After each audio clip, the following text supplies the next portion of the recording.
क्या आप यकीन करेंगे कि एक ऐसी खातून जो 102 साल की उम्र में सेहतमंद है, और हैरान कुन बात यह है कि उन्हें पिछले 50 साल में कभी अस्पताल जाने की ज़रूरत ही नहीं पड़ी।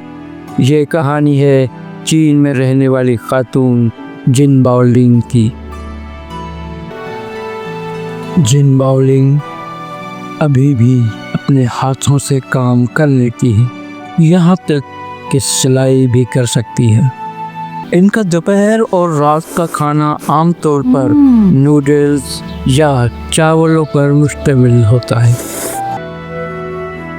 जिन बाओलिंग की कहानी हमें ये बताती है कि लंबी उम्र का राज सिर्फ दवा नहीं होता।